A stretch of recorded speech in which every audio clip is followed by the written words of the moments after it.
The most common reason I see for separations is what I call the toxic love loop. At first, everything's great. There's a lot of dates, fun, romance. Then as time goes on, our masks start to form cracks in them. Fights and arguments start to show up. It just builds up until one person has had enough and ends the relationship. There is an epidemic destroying us, and it seems like we don't know what it means to be a man anymore. Men are taught you need to be strong, but you need to be vulnerable. You need to be confident, but don't be cocky. So of course men are confused. Of course the suicide rate is so high. As men, we're more stressed, depressed, overweight, anxious, and divorced than ever before. Once you see the truth, you can't ignore it.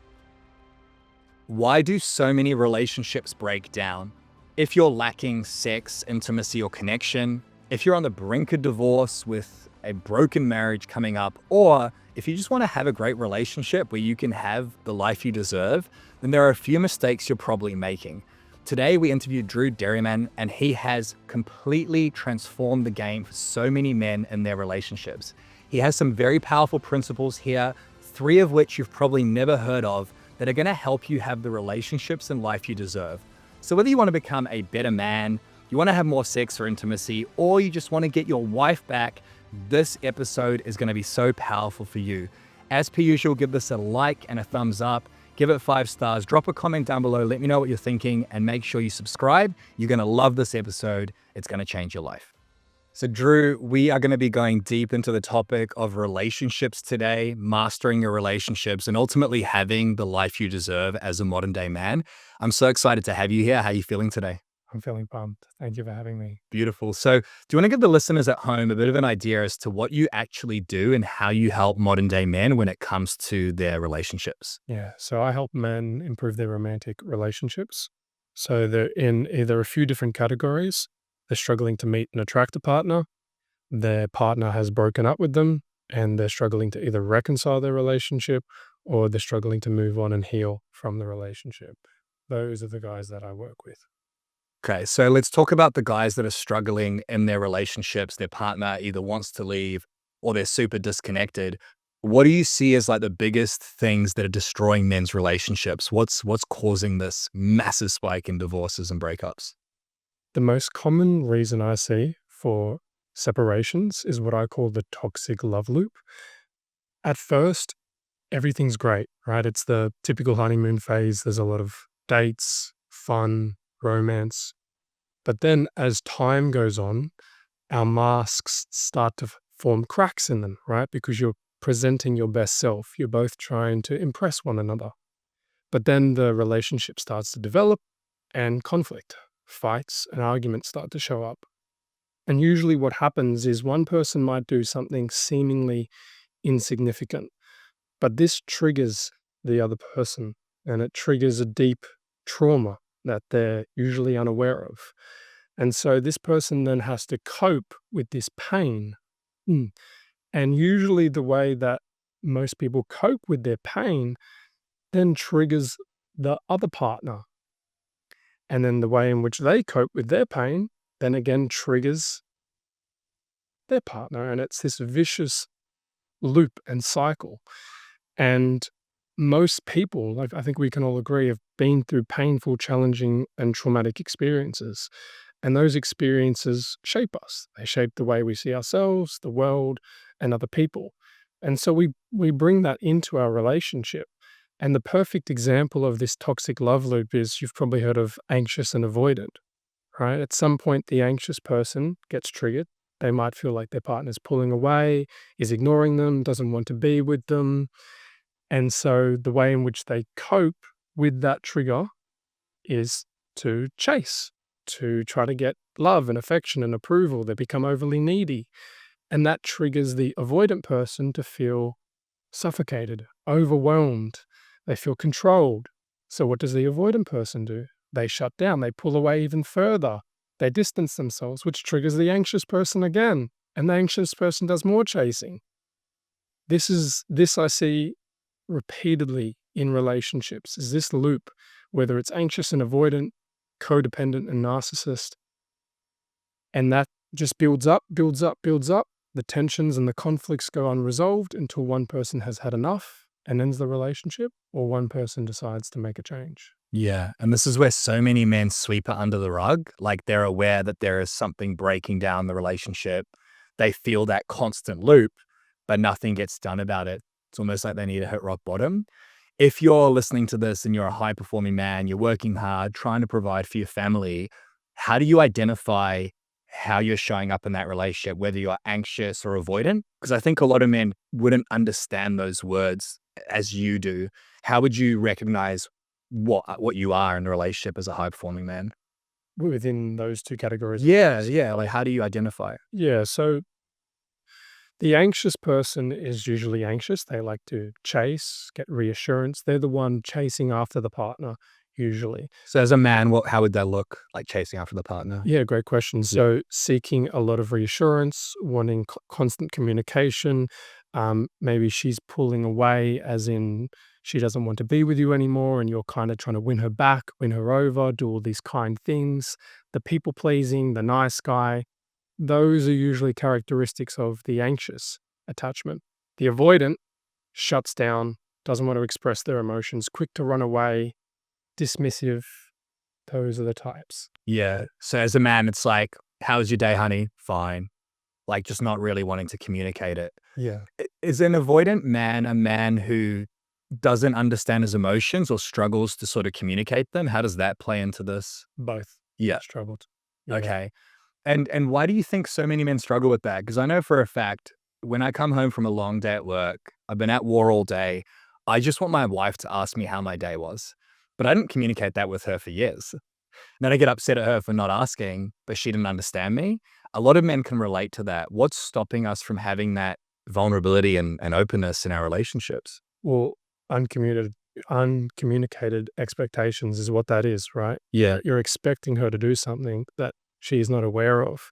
Yeah. So learning how to communicate your needs in a way that isn't needy and confident is just nothing that we were taught. We weren't taught this in school, right? And the problem is that men are taught you need to be strong, but you need to be vulnerable. You need to be confident, but don't be cocky, right? Like there's so much contradictions. You need to be decisive, but don't be controlling. So, of course, men are confused about how to navigate their relationships, how to be a man. We were never given masculine role models. Like, there's not enough masculine role models in this world today. Yeah. So, of course, men are struggling. Of course, the suicide rate is so high.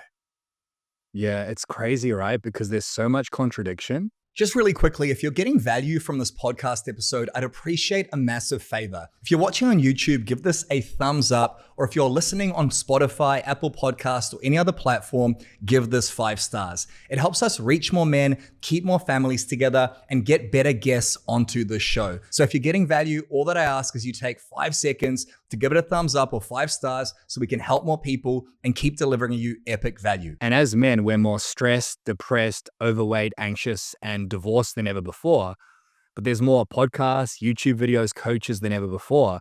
There is an epidemic destroying us, and it seems like it might be the fact that we don't know what it means to be a man anymore. There's this idea of toxic masculinity. I believe that to be masculine is a powerful thing. It's a protector, it's a provider, it's an assertive, but also vulnerable man. But that's considered toxic these days. So talk to me about your opinion about toxic masculinity when it comes to showing up as a man. What is that? What is this whole principle? I believe the best definition of what it means to be a man, which was handed down by my mentor to me, is a man has backbone and who has heart. Hmm. Backbone and heart. Most men, a lot of men I speak to don't have either. So backbone is integrity, doing what is hard, having discipline, being honest, right? Not bending over backwards for people and pleasing people and shoving things under the rug, feeling like you're going to rock the boat in your relationship so you don't speak up about how you feel, you don't have the hard conversations.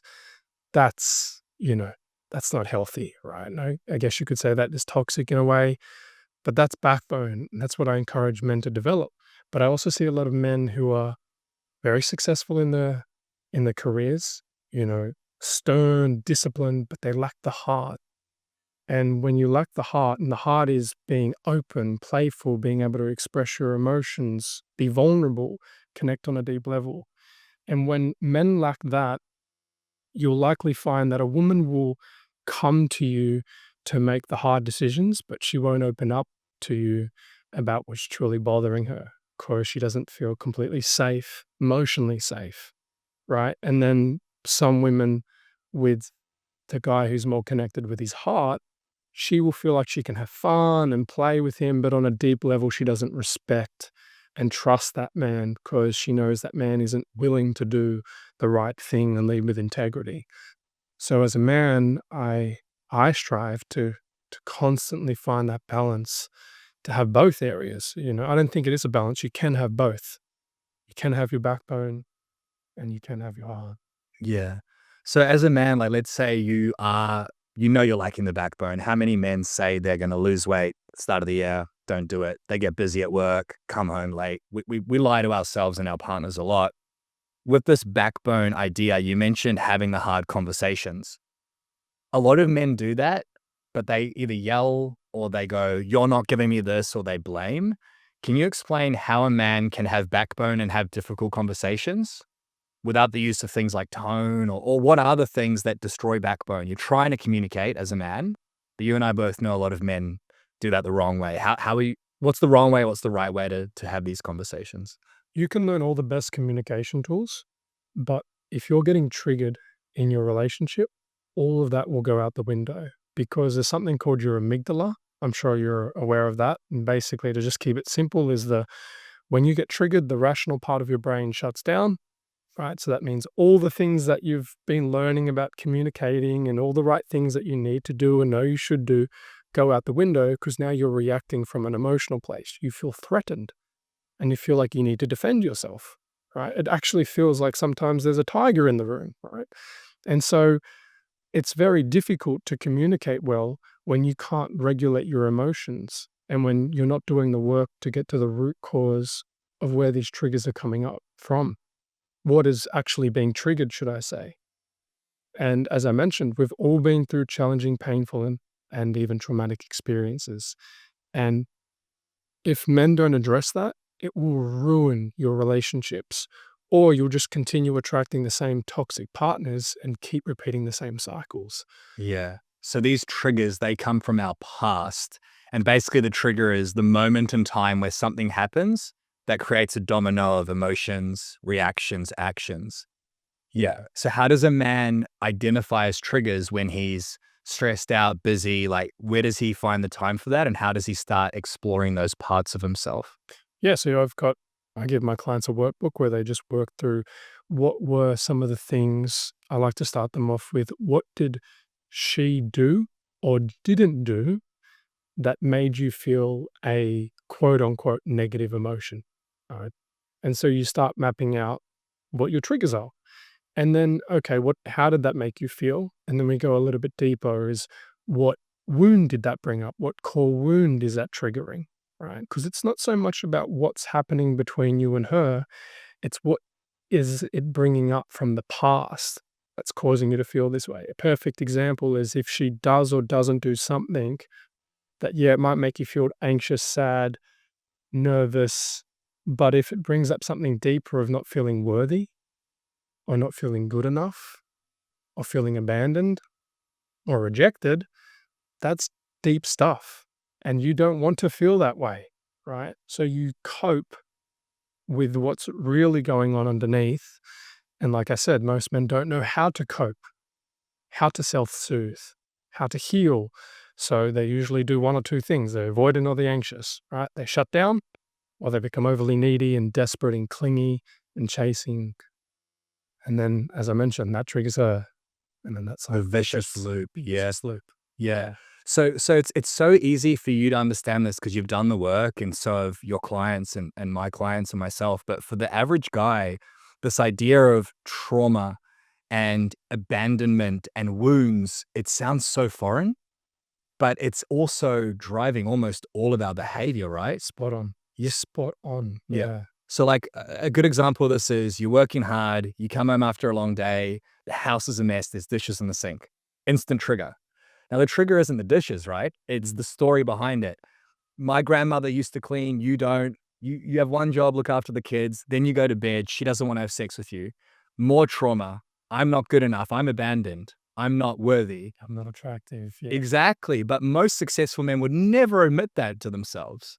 So you got this workbook. How does a man look in the mirror and go, the reason I'm upset at my wife isn't because of my wife, it's because of my own wounds? That takes a lot of courage, right? How does a man find that courage? How would you coach him through that? I believe I help them to see the truth. Yeah.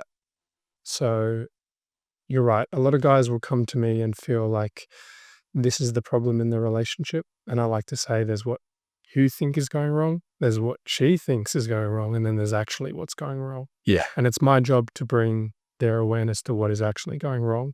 And once you see the truth, you can't ignore it. And it's, once you have that awareness, sometimes in and of it itself, having that awareness of, okay, I can see this is why, this is the problem. This is why I'm getting the results that I'm getting in my life. That is powerful in itself. That's transformative in itself. So I don't know if that directly answered your question. No, it does. It's basically looking at what's not working. So if you were to be listening to this at home, paint the picture of a typical day of a man who's struggling in his relationships. He wakes up, how does he feel? He goes to work, how does he feel? He comes home. What are the triggers to look for to make you go, that's me. I'm experiencing these problems. Can you paint that picture? Yeah, what are the triggers? Okay. Like day in the life of Yeah, a it depends typical man. what boat they would be in. Let's do both. Okay. Yeah. So I would say a guy, he wakes up in the morning and already he's thinking about, well, how can I make my partner happy? He already feels like on a deeper level that she's better than him in many ways. So unconsciously, he puts her on a bit of a pedestal. So he feels this constant need to please her, to keep her happy, to impress her, to not rock the boat, to keep the peace. So there's a lot of pressure. So this man might be waking up with a lot of anxiety and pressure to perform, to do certain things, to wear a mask, to be a man, and then that just starts to create conflict immediately. Conflict. She doesn't feel as connected with him. She feels like he's lying or he's not being himself. She doesn't feel the authenticity, the connection. And as I mentioned, like it could start off with something that seems so seemingly insignificant that the rest of the world might be looking at and saying, well, why would you get angry at that? Why would you get anxious about that? So yeah, I'd say that's Yeah. a typical day in terms of how it starts for a man and what's going on internally for him. Yeah, and that's the place where like the littlest thing triggers you and you don't understand why. You know it's stupid, but you get triggered anyway. And you're trying to constantly please her. And women hate that, right? Like they don't want a man who's just constantly go, go, go. They want to have a prize that they can go for, right? Yeah. So what's the other example of a guy who's on the other end of the spectrum? What's a day in the life look like for him? Yeah. So for more of the avoidant type man, I would say that he still feels similar emotions. It's just the way in which he copes with them is different. So the anxious man copes by being anxious and chasing, being needy and desperate. The avoidant shuts down, closes off, tries to reject her before he can be rejected, right? Is constantly overanalyzing the situation for her pulling away, leaving him, cheating on him, and tries to be the one that shuts it down before she can. Mm. Yeah. What about making your partner wrong? But that's something that I've struggled with in the past is I'm right, you're wrong. I'm the provider, you listen. And obviously that is a form of toxicity, right? I've changed that a long time ago, but a lot of men do this. We make our partner wrong and we constantly belittle her and then we wonder why she's pulling away. So how do you see this playing out in successful men's relationships, this idea of I'm right, you're wrong? How do I see it playing out as Yeah, like have you observed that? What yeah. causes it? How do you fix it? I definitely feel it's still linked back to the triggers. It's not about being right. It's deeper. It's like why do you have to be right? What happens if you're wrong? Hmm. What does that mean about you if you're wrong? Mm.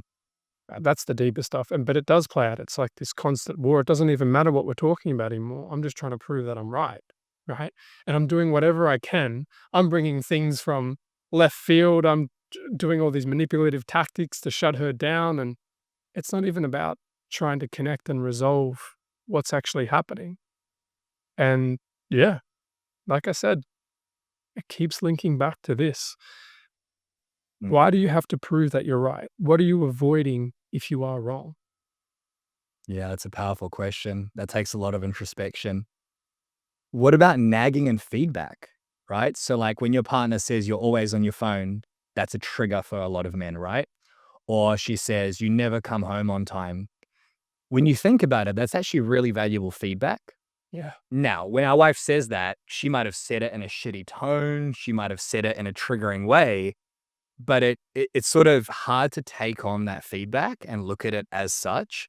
Do you have any strategies or tools on how to actually get feedback in a relationship and turn it from nagging into something you're grateful for? Like, how would you go about doing that? Yeah. How I'd go about doing that is, well, firstly, again, it's going to be difficult to implement what I'm about to tell you if you don't deal with your unresolved trauma.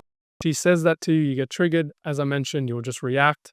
And what I'm about to tell you will just go straight out the window.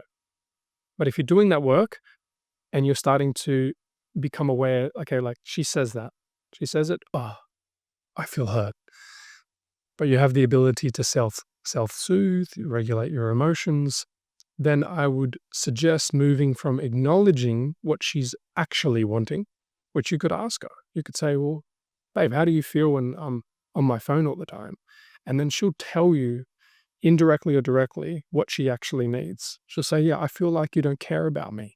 I feel like we're disconnected. I feel alone. Then you can either, if you feel it's necessary, you can say, I'm sorry you feel that way. Validate her emotions, validate what she's going through, and then ask her what she'd like you to do more of. And she's probably already told you that, to maybe not be on your phone, or she might even just say, I just wish you'd spend a bit more time with me. Maybe it's not even about being on your phone, right? So I just wish you spent a little bit more time with me. You get to what she actually needs, an actionable step.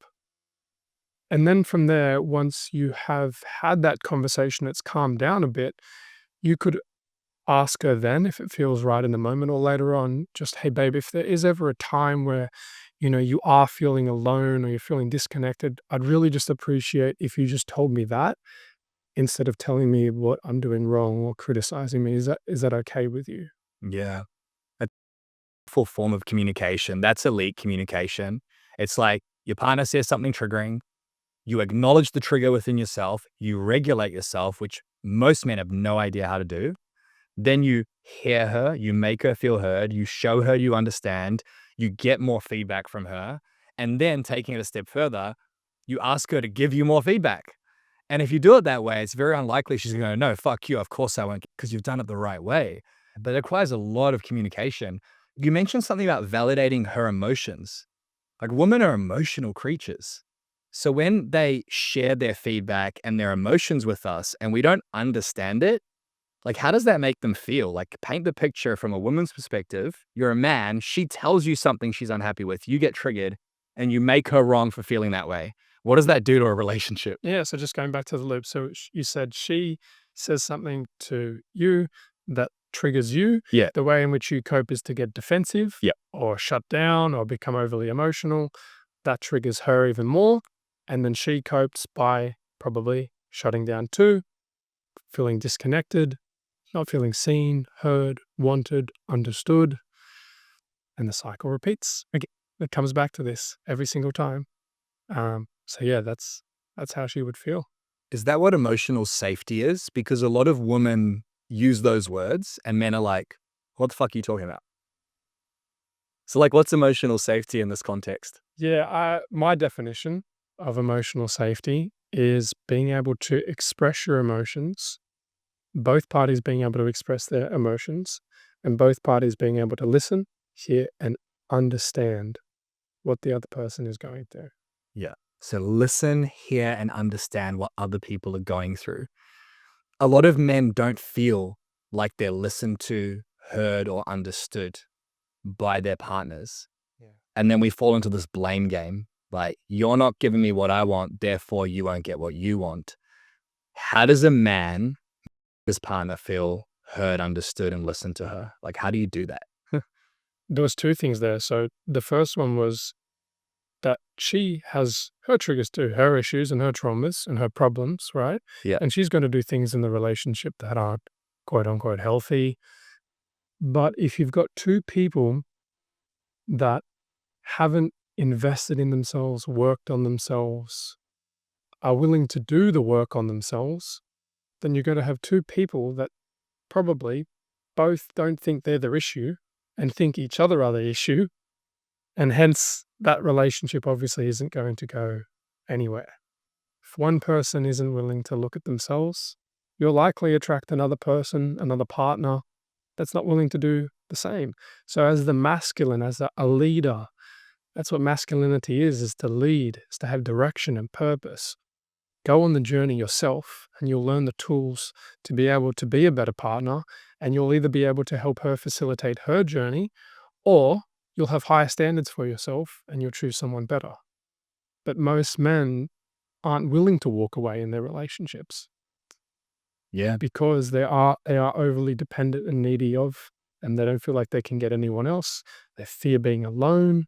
They don't feel they're enough or worthy of love.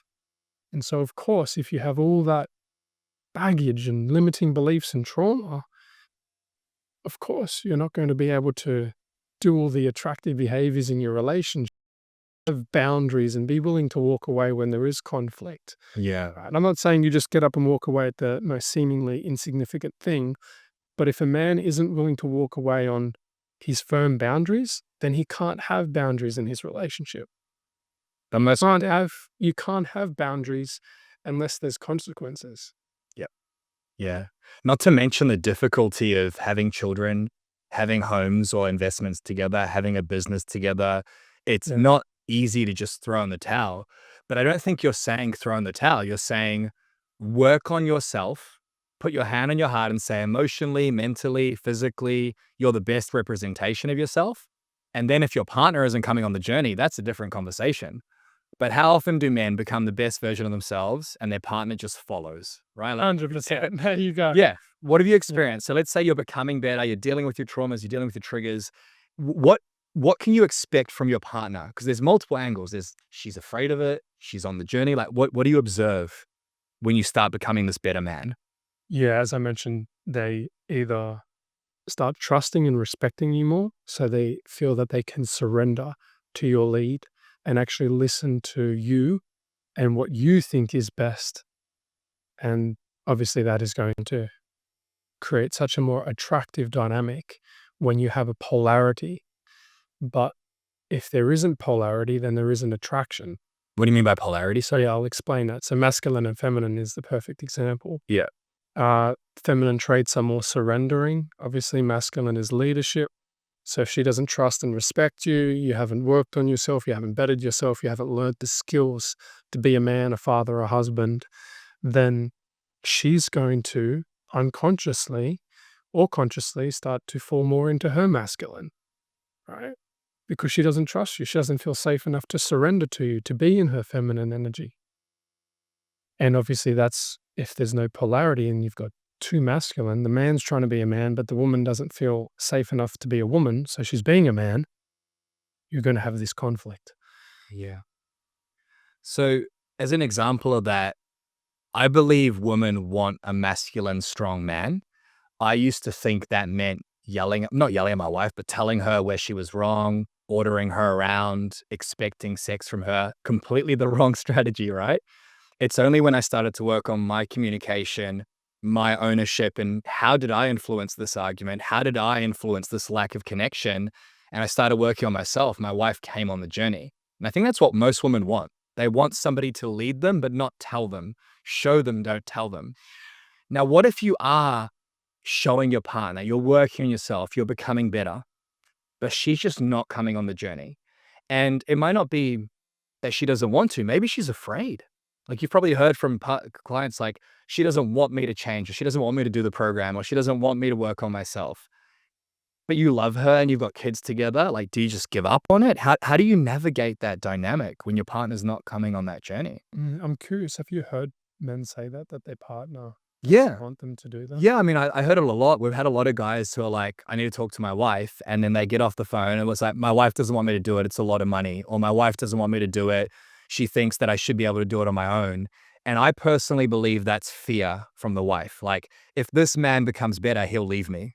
That could be at play here. But what's been your experience with women not coming on the journey? Yeah, to be honest, I haven't had much experience with that, so I don't feel I can speak to that as much. Have you had women who don't come on the journey? Like the man changes and the wife or partner doesn't want to change? Yeah, and then Yeah, paint that picture for me. so as in he changes, she doesn't change. Yeah, he becomes better. He's like, I'm not getting triggered. I'm not reacting. And she's still reacting and she's still getting triggered and she's not working on herself.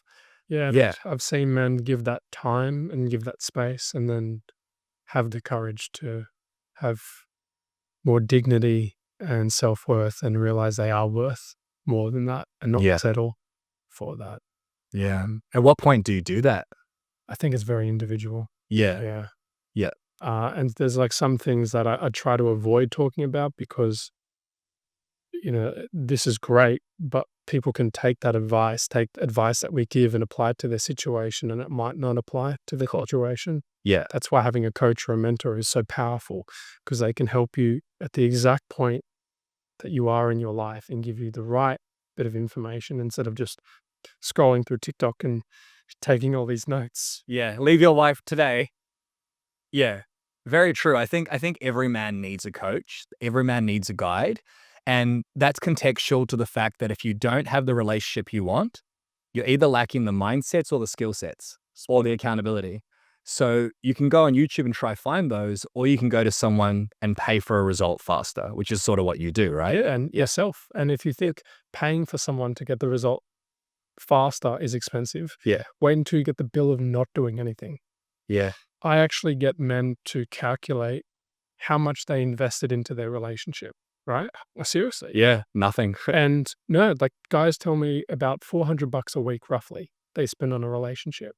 So if you do the calculations, $400 a week over a long-term relationship, you're looking at tens of thousands of dollars that they've invested into a relationship that is now ending. Imagine buying a property, you buy the property and it starts to fall away. Do you just look at it and think, oh, it will rebuild itself? Do you get in there and maybe try fix it yourself? Sure, you might try fix it, but there's going to be things that you don't know how to fix. Yeah. Right? So why wouldn't you invest in someone to come in and make sure that investment doesn't fall apart and you lose your investment? And then let alone, and I've been through so many breakups, and not only the financial loss, but the time and the energy that I could have spent living my best life, that I could have spent building a business, or putting more energy into building my business, spending more time with my friends.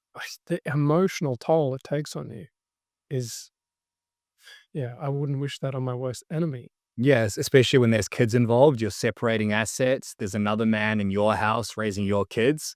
We often think about the now pain, getting a coach, spending money on ourselves, working on the marriage. That's hard for a lot of men, but it's a lot harder the later pain, right? That's very difficult. If you're getting value from this podcast episode and you want to learn how you can have a better relationship, a better marriage, you can be a better father, husband, the man you know your family deserves, then it's very fucking hard to do that just by listening and getting fed information. Sure, this is valuable, but what's much more valuable is having a custom roadmap and a custom plan. And that's exactly what we do here at The Empowered Man. So if you want to learn how to fix your marriage, reconnect with your children, and find work-life balance, then that's exactly what we want to help you with. We'll help you make more money, working less hours, have that life you deserve by becoming unfuckwithable. Just tap the link down below in the description and go and book a coaching session with my Empowered Man team.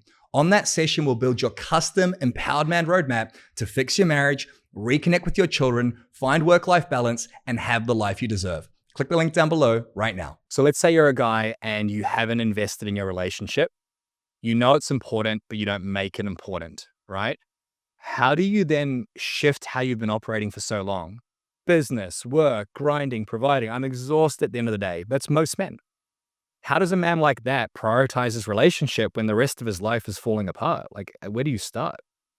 how does a man prioritize his relationship when the rest of his life is falling apart? He's overweight, he's unhealthy, he's stressed, he works too much. Like it's hard being a modern day man for most men. It's not easy. So it's like, yeah, I get it. My relationship's fucked, but there's always an excuse there. Yeah, what I find is when life starts falling apart for men, Mm. it's really the relationship they care about the most, Yeah. and so are you asking more so how does a man have the balance to be able to then work on his relationship when he's got these other Yeah. pressures in life? What I'm saying is like a lot of guys have to wait till rock bottom. So for example, we have a business coaching program now. It's $48,000 and it's a lot of money. If you come join that program, we'll make you at least 3x in a year. So you put in $1, you get 3 out. It's so easy for people to sign up to it. They're like, that's a good deal. It's like, we'll help you fix your marriage, become better, sort of probably what you offer. We'll help you fix this relationship. And people are like, oh, it's a lot of money. Oh, I don't have the time. And it's like, you don't value these things, right? So how do you value it before you hit rock bottom? Some men just wait until rock bottom. How do you shift that mindset? I've been trying to find that answer for a long time, my friend, because that's why I do work with men who go through a breakup, Yeah. because that's the common theme that I see is that men going through a breakup, it's the thing, divorce or a breakup, it's finally the catalyst Yeah. for them deciding, you know what, maybe I will look at my insecurities, my problems, my traumas. Yeah. Maybe I will try to become a better man. But why does it have to get to that point, right? Yeah. There's an example of a woman, she comes down to her basement, she gets to a car, and she realizes that she forgot her supplements, her health supplements. But she doesn't go back upstairs, she just drives to work. The next day she comes down and she forgets her pain medication. She's got a headache. She goes back upstairs and gets the pain medication. People are a lot more driven by pain than they are pleasure. So that's just the unfortunate fact. But maybe we can explore that. Maybe we can discuss that. How do you feel men can or have the motivation and the willingness to invest in themselves to better themselves when things aren't hitting rock bottom? That's a great question. I would say if you've listened this far on the podcast, something's resonated. And the best thing you can do is get to the raw truth and the facts. So, like, what are the facts? And this takes time and energy away from work. What are the facts in my marriage? What are the facts in my sex life? What are the facts in my communication? We don't have sex anymore. We argue about little things. The kids are seeing it. That in itself is hard because, like, we sweep shit under the rug. So once you get to the facts, getting real with yourself, if this continues for a year, 5, 10, what is the worst case scenario? Like, seriously, what will my wife be with me for another 10 years? Will this fuck up my kids? And I like to think of it as putting a gun to my daughter's head. She's 3.5. And this is horrific, but I visualize somebody shooting her in the head. Horrible. But that pain of that disgust in my stomach, now I'm pulling that pain of the worst case scenario coming forward. So I tell myself, if I keep arguing with my wife or being a dickhead or coming home late, I'm saying fuck you to my daughter. I'm saying fuck you to my family. I'm saying fuck you to my future. Now I've got motivation. Does that make sense? I love that. And I think men struggle to do that because we don't think about the worst case scenario, but I think we need to. Yeah. So get a pen and paper and write down what's not working. Yeah, 100%. Write down what the worst case scenario is and then go, cool, can I fix this on my own? If the answer is no, reach out to an expert, reach out to you, reach out to any expert and get the help. But most men Yeah. a lot of men feel like they can figure it out by themselves, which is, Yeah. it's a lie. Like it's a lie they're telling themselves. How do you realize it's a lie? Because you and I know the answer to that. But if you're a man who thinks, oh, she'll be right, mate, how do you fix that? Get them to look back. And how long have these problems been going on for? How many previous failed relationships have you had? How long have you been arguing? How old are your kids now? Okay. And how is this impacting them? How long has that been impacting them for? Do you really feel like if you continue what you've been doing for the last 10 years, for another 10 years, that you are actually going to figure this out? Or do you feel you need to change? Yeah, when you say it like that, it's so fucking obvious. I don't know if you get this. When we were helping guys in their marriage more, we'd get guys who get to the end of the call, they'd say 10 years of arguments, tried counseling, didn't work, tried this, didn't work. And then at the end, they're like, oh, I think I can do it on my own. And it's like, bro, look at the evidence. Like, life is all about facts and evidence. If you could do it on your own, would we be talking right now? So if you are struggling in your relationships and it has been going on for a while, it's okay to realize you can't do it on your own. I can't build a house on my own. I can't fix a fucking car. Those things are objects and we gamble with our relationships. So you've got a lot of principles. One is the writing down the traumas and how it makes you feel and the triggers. What are your biggest or most powerful principles or strategies to fix broken relationships? Like, what are some tools and strategies that you use? Yeah. So how I work with the client is it's completely tailored to them. So whatever they feel like they need, I will help them with. But there are usually three main pillars that I take men through. The first is navigation. So it's navigation, transformation, and elevation.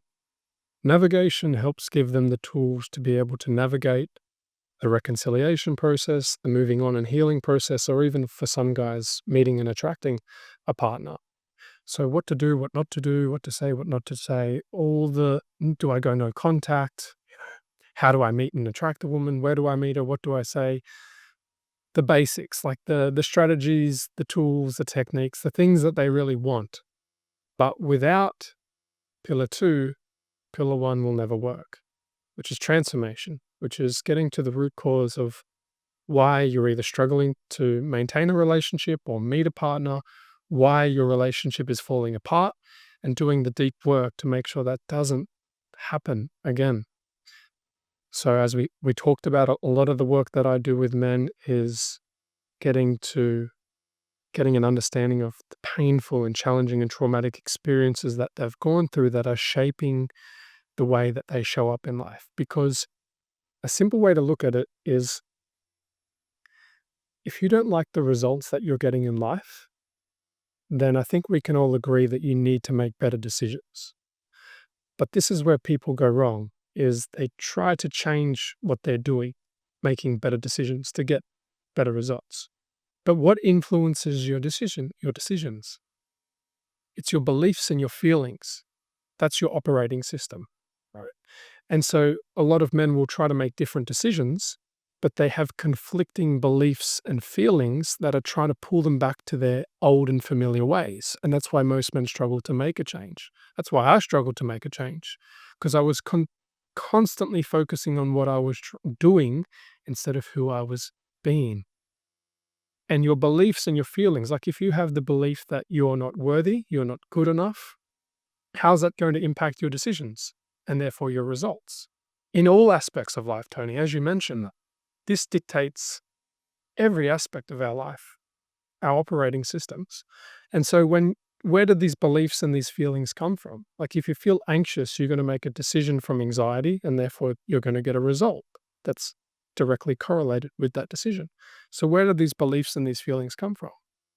Our upbringing, your programming, right? All the trauma, all the crap, all the pain, and all the good stuff too. All of that has impacted who you are, who I am sitting here to this day. All right. And if you don't start to uncover those operating systems, they will just control your life and you'll call it fate. There's a perfect quote that says, I'm not too sure who it's by, but until you bring the unconscious to the conscious, you'll continue to call life fate. Something along those lines. I butchered it, Yeah. but that's what I'm getting at. Yeah. It's basically just hoping things get better, handing it away instead of taking ownership. Yeah. It's the way I look at the subconscious mind. It's like driving. So when you first learned how to drive, you're checking the wing mirrors, you're checking the rear view mirror, you're like super alert and aware, and everything you have.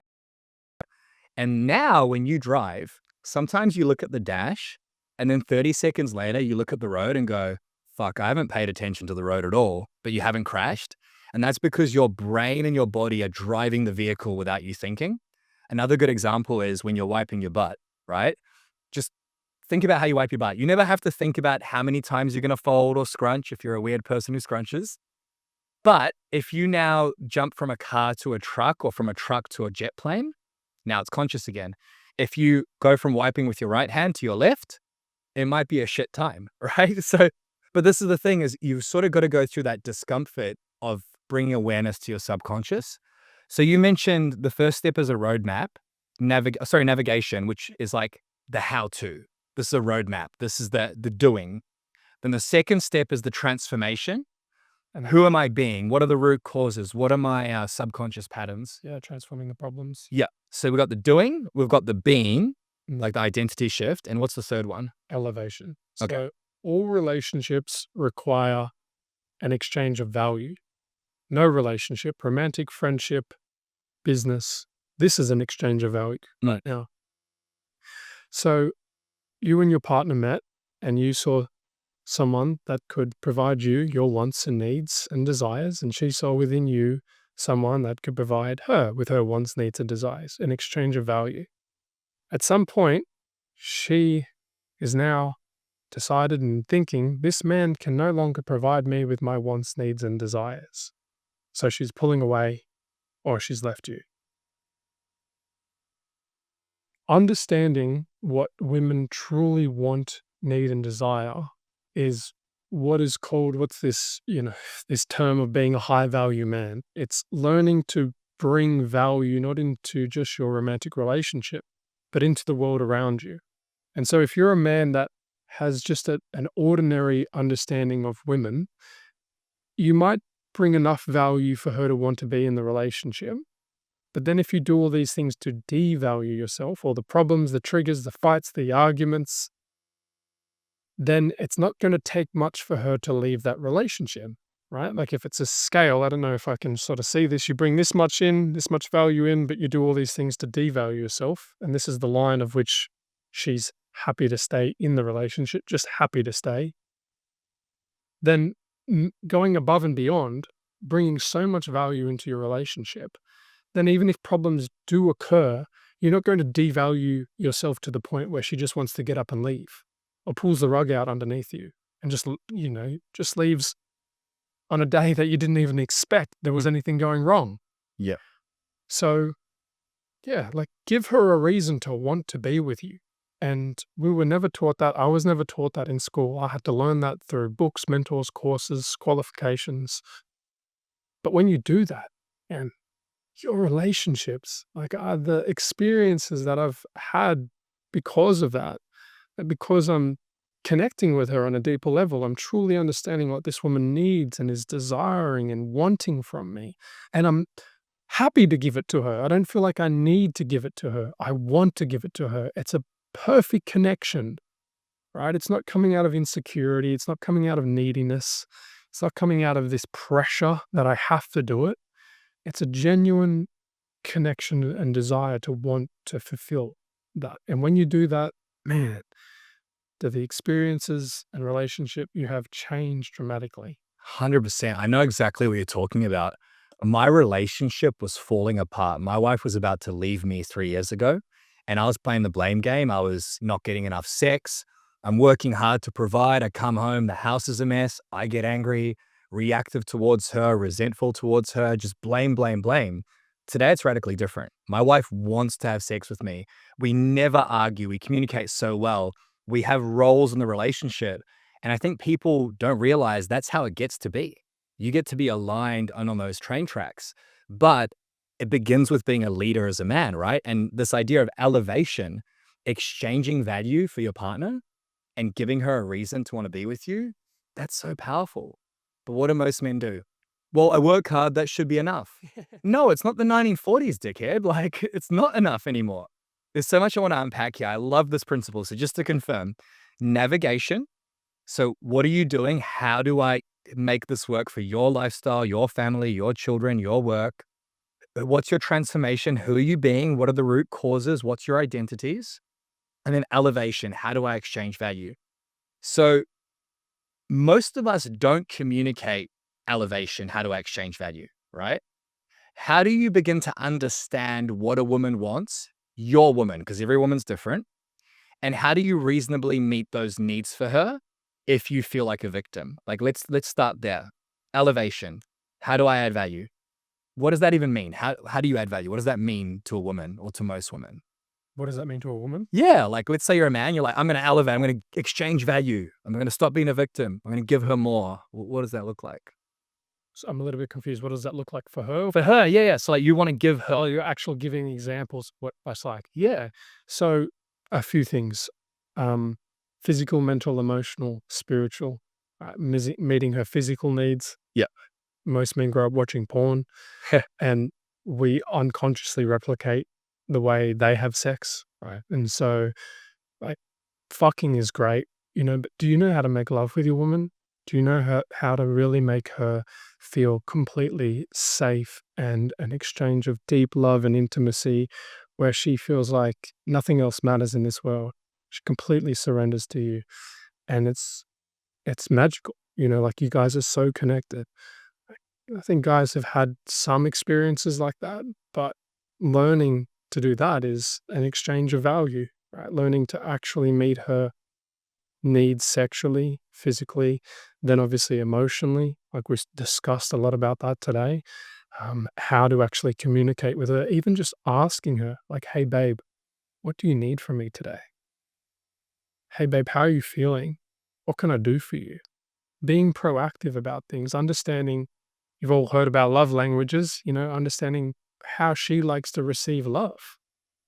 Um, so many guys I speak to, like, oh man, I bought her flowers, I bought her gifts, and she didn't want any of that. I'm doing everything. She doesn't see any of it. Yeah. Like, you're not doing everything. Yeah, you're not meeting the way she wants to feel loved and connected to. Those are just some examples. Even indirect ones. A man getting on his purpose in life will indirectly provide her with value because she wants to feel like she's in a relationship with a man she looks up to, respects, and trusts, right? It gives her this desire of attraction. She feels attracted to you. She feels proud of you, right? So indirectly, when you go off and improve yourself, you are exchanging value in a very indirect way to her. And that's the perfect example. A man who's unclear of his purpose will usually put her as his purpose and therefore compromise a lot of the things that she's truly needing and wanting within the relationship. He'll become very submissive, very feminine. The masculine and the feminine roles will change. Yeah. So, there's just a whole cascade of things we could talk about when it comes to Yeah, I think men exchanging need value. that. They need that because, like, a lot of men value their business a lot more than their partner. So they're on the other side of that feminine, um, non-masculine side of things. But those men typically start off the relationship the opposite, right? They take her out on dates, they give her time and attention, and then you start growing a business, you have kids, and it goes the other way. And I think you raised a good point, this idea of proud. As a man listening to this right now, can you honestly say that if you were her, you would be proud of you? Great question. What a great question, right? And think about it. At the beginning, you're healthy, you're fit, you get a gut, right? So it's like we almost downgrade ourselves and devalue ourselves in relationships, but we upgrade our phones, we upgrade our cars. Most men don't upgrade themselves. Yeah. You're willing to spend what? $1,500 on a phone? Yeah. Not a dime on yourself? No. God forbid you invest in coaching to fix your marriage. So complacency. Talk to me about complacency. We degrade ourselves, we devalue ourselves.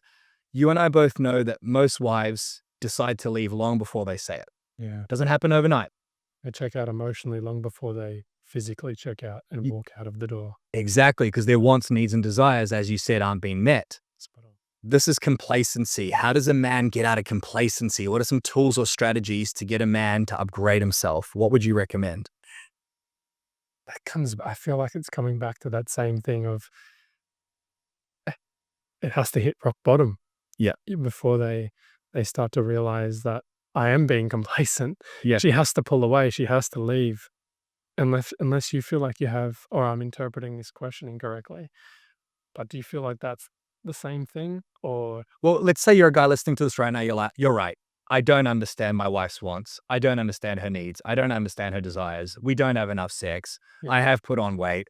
I'm not upgrading myself. And they're like, fuck, this is real. It hurts, but it's real. What is that? Where does that guy start on his journey? He's not going to hit rock bottom. He's like, I'm fucking committed. Drew, you've changed my life. Yeah. Where does that guy start? What's his roadmap? I know it's individualized, but where would he start? In terms of Becoming better, upgrading himself. Is it the gym? Is it communicating? Is it making more time for her? What's the roadmap? yeah, so if the relationship is just a little bit rocky, like you might be pulling away a little bit, but it's not like you need immediate action. You need to go straight into pillar one, Yeah. navigation. I really do believe it is getting a deeper understanding of this man. Is like what is actually shaping the way he shows up in his relationships. But are you more referring to then pillar three is like what are the Yeah, actual what can we do? Yeah, like let's say you just like I know we don't want to skip pillars, but like I want to leave this podcast today and I want to be a better man in my relationship. I want to add value. cool, got you. Sorry, Yeah. I was a little confused. Go ask her. Just literally go ask her. Just walk up to her, just be like, babe, what do you need today?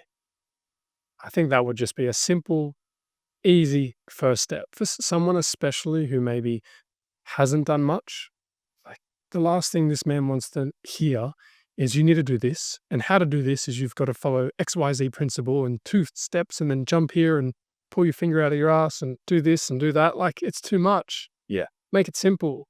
Just simply go up to her and ask her, Mm. what do you need today? And try to make that a habit. Checking in with her, asking her, how is she feeling today? What more can I do for you? Mm. What if the relationship is broken down to the point where you ask her and she says, "I don't know," or "You should know"? What would you do in that situation? I would try to get a little bit more out of her in the right way. So if she said to me, let's use the first example. I come up and I said, babe, I said, "Oh, what do you need today?" She says, you should know. So, okay, yeah, I understand that. Um, how are you feeling right now? I might ask about what's coming up for you. Why do you feel that way? Just the best thing you can do is ask questions instead of trying to fix her. Mm. I fall into the trap all the time of trying to fix the problem, fix her. And I've got to constantly remind myself, like, she's not a project. She doesn't need fixing. Asking questions is such a powerful way of being able to truly understand what's going on and to actually get what you're wanting. If you start telling her things, it's just going to get her guard up. Mm. So just see if you can ask more questions. That's what I'd recommend. That's great advice. And that requires you to be in the rational and not the emotional, like you talked about. It ties back to those triggers. If, you ask her, babe, what do you need from me? You've listened to this podcast. Drew gave you some advice. You're getting ready for it. Babe, what do you need from me? She's like, I don't know. You should know. You're like, fuck you. So it requires some rationality. That's why it's in that order, Tony. Yeah. That's why transformation first, Yeah. then elevation. Yeah, it's very hard to do the elevation if you're triggered and emotional or stressed. Spot on. Something that came up for me around what you're sharing is this idea of be curious. At the beginning of a relationship, you want to know about them. What's your favorite color? What food do you like? And then 10 years in, you're not curious at all. You don't give a flying fuck, right? It's not intentional. So you ask these questions, I think as well, acknowledgement. So you should know. You're right. I should know. Yes. And I don't. And that ownership, like women love ownership. They love a guy who can be like, yes. So a question that might help is, how is she right? Oh, you're always on your phone. Trigger, emotion, anger. How is she right? My wife did this to me a few days ago.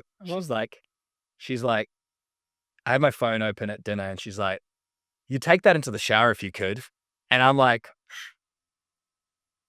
I'm doing this for you. yeah, exactly. And all these stories go through your head. I'm like, you're right. So last night I left my phone. Oh, Sunday. Sunday, I didn't have my phone the whole day. And we got to like 2 p.m. She's like, you haven't been on your phone all day. I'm like, yeah, I took your feedback.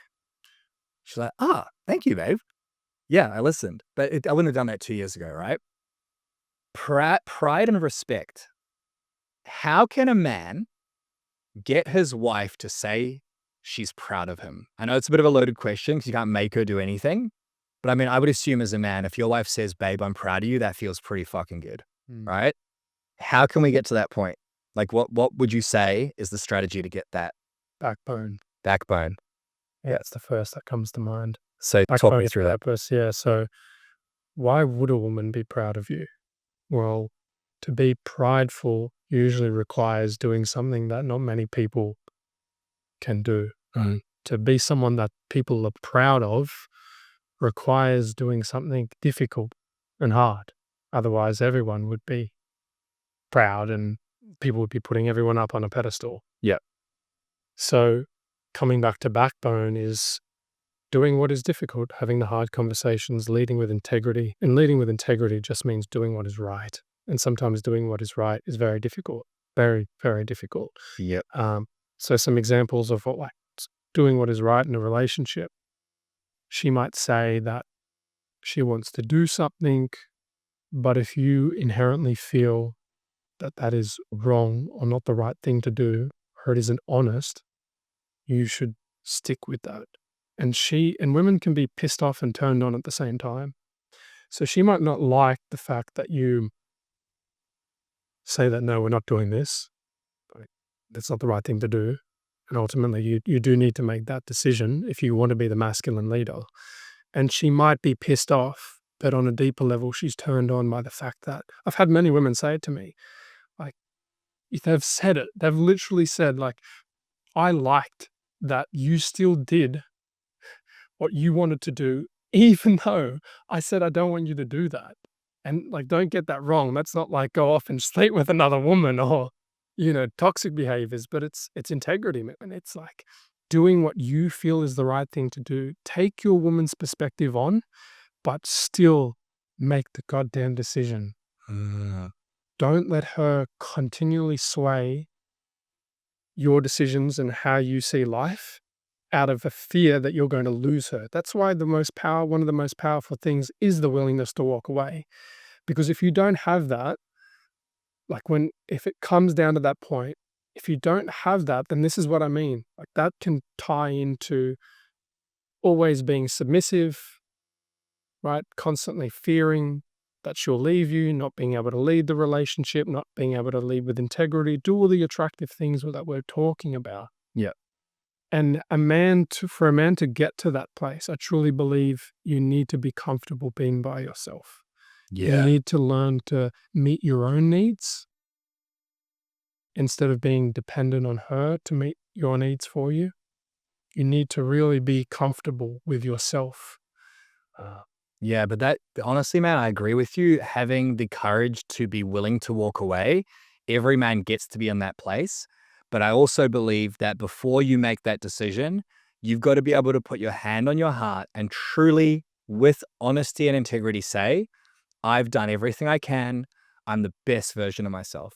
Because if you're not integrated and you're not communicating well and you're not healthy physically and mentally and you work too much, and then you go, she's not on the journey, see ya, that's not really putting in the effort. I'm glad you Do you know brought what I that mean? up. Yeah. Yeah. Because I feel like what I said maybe could be taken the wrong way. I Yeah. think my point was not so much like, it's more knowing deep within yourself that, like, I can walk away from this and I will be okay. Yep. That's probably a better way to say it. That, like, if this Yeah. relationship does end, Yeah. I will be okay. Yeah. I've got this. Yeah. And I can do what is right, even if the right thing is that we have to go our own separate ways. Like, I know within myself I can do that. Yeah. If you don't have that, it leads to so many unattractive behaviors that I see Yeah. in relationships Yeah. time and time again. I don't think you said anything wrong. I think you said it perfectly, but that was the cherry on top, right? And if I may, like, the reason I got into men's work was 8 years ago. I was going to propose to my partner. I had everything I wanted. I destroyed my anxiety, my drug addiction, my alcohol. I had the partner. I'm about to propose. We're going to have kids. I had my whole life planned out.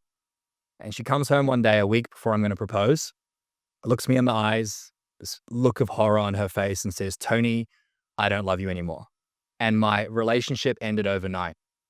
Now, I spent 3 months blaming her, saying, why didn't you communicate with me? Why didn't you tell me how you were feeling? This isn't fair. You fucked up our life. More drugs, more alcohol, sedating myself. But I'd ignored the warning signs for 6 months. Now, I made a commitment when I got with Rosie, my current wife, 8 years together, 5 years married, 2 kids. I made a commitment that if she ever leaves me, it's going to be so painful, but I'll know in my heart of hearts that I'll be okay. And that certainty as a man is very attractive. And I know that she's never going to leave, but if she does, I've done everything I can. That's your prerogative. She fucks somebody else, I've done everything I can. Most men can't say that. They can't say they've done everything they can. They can't say they're the best representation of themselves, right? So you mentioned earlier doing the hard things, right? Uh, Most men struggle to do the hard things, but they also struggle to communicate about what's hard. So let me give you an example. Like you've had a long day, you come home, it was a shit show. You've been dealing with business stress all day. I'm sure you experienced that with your clients, right? Yeah, of course. Come home, how's your day? Fine. Everything okay? I'm fine. Go and drink some alcohol, drink some beer. It's extremely sexy to a woman to go, you know what? Today was really difficult. Had to fire someone. Honestly, it was very stressful, but I'm choosing to be happy despite that. Like that's courage, right? That's doing hard things. How would you recommend a man develops that skill set of vulnerability and communication? How does he get comfortable doing that hard shit, which is communicating what's going on for him without being quote unquote weak? How would you recommend doing it? Correct. Yeah. It first starts being comfortable within yourself, within your own emotions. Yeah.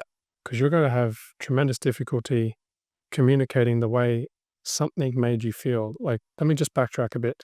Men usually talk in facts, right? And so if you want to connect with anyone on a deeper level, you need to talk about the why and the emotion more. The why did you do something? Like a perfect example of men talking about facts is I went to the footy, yeah, the game was good. The Titans won. We had a few beers, came home, falling asleep, just listening to that story. But if I said, yeah, we went to the footy game because why? Because football's my passion. Like I absolutely love passion. Talk about the emotion, right? That helps you to create connection with someone. But it's very difficult to talk about those things because they're vulnerable, right? But if you want connection with someone, the only way to someone is through vulnerability. I know I'm digressing a bit, but I'll bring it back full circle. To talk about the emotions, a man must feel comfortable enough to deal with his emotions by himself, or he'll struggle to do it with someone else because it's very vulnerable. So, the first step I would recommend is learning the tools to be able to start to understand our emotions, get to know them, be friends with your feelings, because your feelings, as mentioned, dictate so many of your actions and therefore results. If you can understand your feelings more, you will naturally start to communicate your feelings in a better way to your partner. And you'll see as a byproduct of doing that, your connection with her deepens a lot more, a Yeah. lot more. And I notice, like, for me, it's more so with men.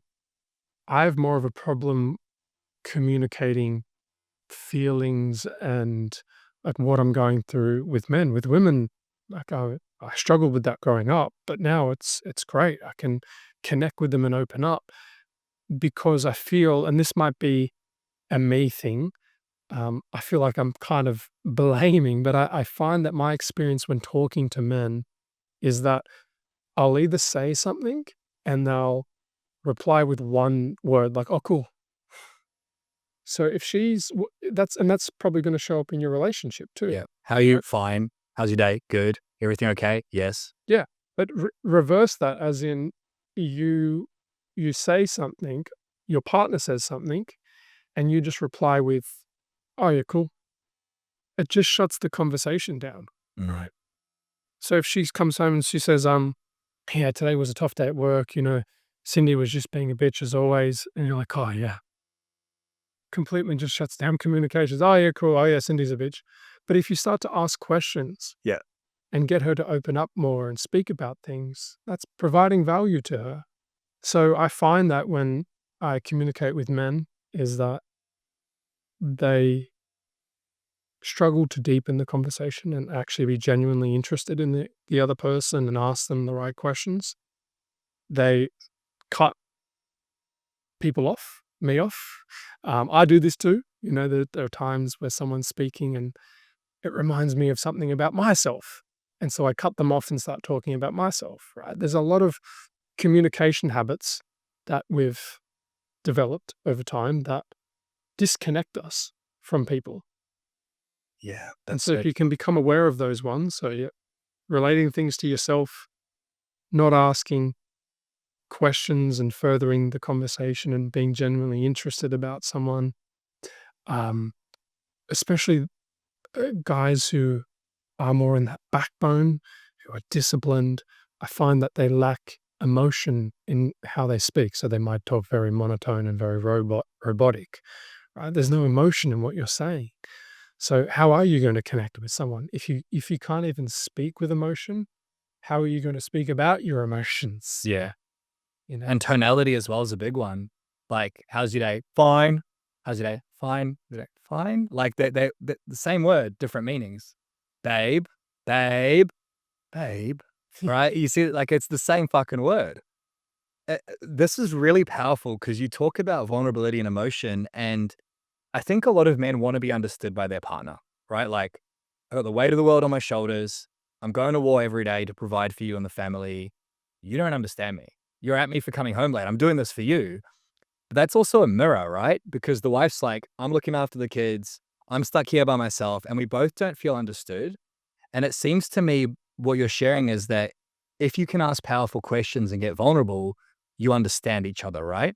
spot on. But it's a very fine line for a man to be vulnerable and also to not be seen as weak. So I think the caveat here is, as a man, don't come home and tell your wife how fucked up the day was and how stressful it was and then do nothing about it. Tell her honestly how challenging life is, and then tell her what you're going to do despite that.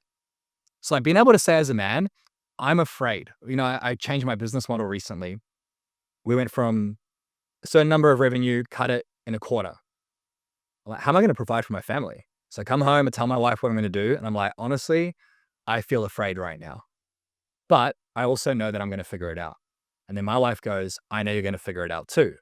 Now, if I come home and said, babe, I don't know what I'm going to do. I'm really afraid.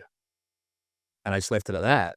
She would have been like, uh, right? So how does a man be vulnerable and ask great questions without erring on the side of being weak? Because I know a lot of men aren't going to be able to do this very well.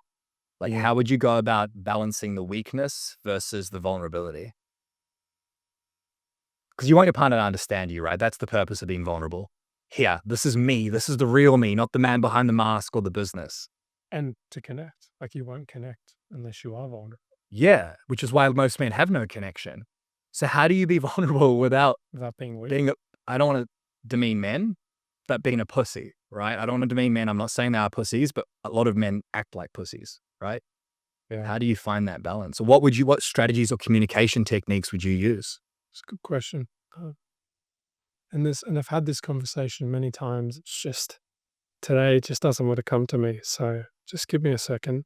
I feel it comes down to neediness. Hmm. Yeah, there's a difference between being vulnerable and needy and being because vulnerability is actually strength. Like Yeah. the ability to put yourself the way, let's just break it down. Vulnerability, in my view, is being able to say or do something where you know you could be criticized, condemned, made fun of, rejected. Yeah. So to me, that is already strength. If you're able to do something where you feel you're you could be rejected, that's strength to me. The difference when it gets received as being a pussy or being weak is when that vulnerability is tied in with neediness. So a man comes home and he says, "Yeah, babe, I just had the worst day at work. I don't know what to do. Things are changing so much. What should I do? Fix my problems, please." Right? I feel like it's okay to express what you're going through without a solution. Yeah, to not know what you're doing. To be like, babe, like I actually don't know what I'm going to do right now, and I'd really appreciate just a moment to talk to you. So maybe I could gather my thoughts and figure out something. That's a bit different. The neediness is being dependent and reliant on her to fix your problems for you. Yeah. That's what I see as weak, right? And that can show up in many different ways. Um, but yeah, she didn't leave you because you were being vulnerable. She left you because you're being needy and you're being desperate. Yeah, that's a very powerful description. I like that a lot. So vulnerability is strength, and it's the ability to express what you're feeling, knowing you could be judged or rejected and doing it anyway. But I think the caveat as well is doing it in a way where you create certainty. So you can be uncertain and create certainty, right? It's like, babe, I don't know what I'm going to do, but I'm going to figure it out. That final piece creates a bit of certainty. Or, babe, I don't know what I'm going to do. Help me figure it out. That doesn't create certainty. It's handing her the power and being like, figure it out. And I personally believe that if you're going to be in a long-term relationship, your partner gets to be your best friend. Now, a lot of guys don't agree with that. Andrew Tate would not agree with that. And I But agree with let me explain it. It's like, she's someone I can trust with every one of my fears, who also has my back. She's someone I can also have sex with. Like my other friends, I don't have sex with, right? And if you can have that combination of intimacy and connection while also having trust and communication, that partner becomes someone that's so strong by your side. I think every man deserves that, but it requires a lot of work. It requires a lot of work. So, and I just want to say that for me, I struggled so much. Like, I can sit here today and tell you these techniques and these teachings, but I really struggled to not only meet and attract women, hold down a relationship, but just fit in life. And a lot of my wounding was I'm not good enough. Like I got bullied severely.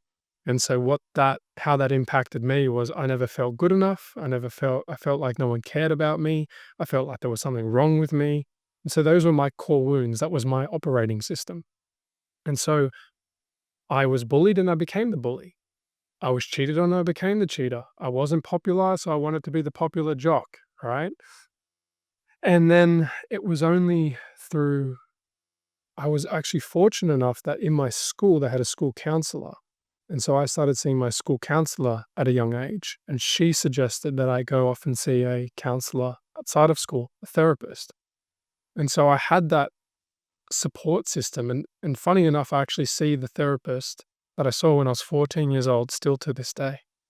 It's such a beautiful to be able to have that relationship for such a long time. But the point I'm getting at is like, I had people in my corner to give me the help I needed. From then to then, my father giving me, being supportive and giving me the right tools and advice. I'm sure there were things that he did that I don't agree with, that wounded me and that I had to relearn. But then investing tens of thousands of dollars into my own self-development, mentors, books, courses, qualifications. Like I know why I have a great love life. Because I put in the work. You know why you have a great business. You put in the work, right? Yeah. You know why you're in good shape. You've gone to the gym. And if we can just break it down that simply for men, is the love life that you deserve is on the other side of you just learning the skills to have that. It's a pretty big no-brainer. It's so obvious you get to do it, but you got to make it a priority. You got to make it a priority, invest in it. It's when your relationship isn't good, it destroys every part of your life. You can have a multi-million-dollar business. We have a guy with $100 million business. Relationship's not good. He's not thinking about the business. They have an argument the night before. He thinks about it all day. But when your relationship is great, everything's so much easier. It's so much easier. So if you're listening to this and your relationship isn't great, you're disconnected and you're arguing, the sex life's not there, the kids are seeing it, you don't feel respected or admired, you don't understand each other, make it a fucking priority. Make it a priority. Get a coach. Reach out to you. Reach out to me. Reach out to anyone. Get someone you resonate with. Get the support. Or do it on your own and get divorced, whatever the fuck you want to do. So, man, we've covered a lot today. I'm very, very grateful for these principles: navigation, transformation, elevation, toxic love loop, backbone and heart. So many powerful principles. If you've listened this far, listen to it twice, 3 times. Follow Drew down below. What is one last piece of advice that you would give to the listener to take these principles and drive them home? Just simply invest in yourself.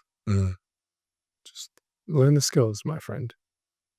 And the life that you dream of and want and desire is just on the opposite side of that. It's really that simple. Love it. Amazing. Thank you so much, brother. It's been an absolute honor. Thank you for having me. And we'll do it again soon. Let's do it. If you're getting value from this podcast episode and you want to learn how you can have a better relationship, a better marriage, you can be a better father, husband, the man you know your family deserves, then it's very fucking hard to do that just by listening and getting fed information. Sure, this is valuable, but what's much more valuable is having a custom roadmap and a custom. And that's exactly what we do here at The Empowered Man. So if you want to learn how to fix your marriage, reconnect with your children, and find work-life balance, then that's exactly what we want to help you with. We'll help you make more money, working less hours, have that life you deserve by becoming unfuckwithable. Just tap the link down below in the description and go and book a coaching session with my Empowered Man team. On that session, we'll build your custom Empowered Man roadmap to fix your marriage, reconnect with your children, find work-life balance, and have the life you deserve. Click the link down below right now.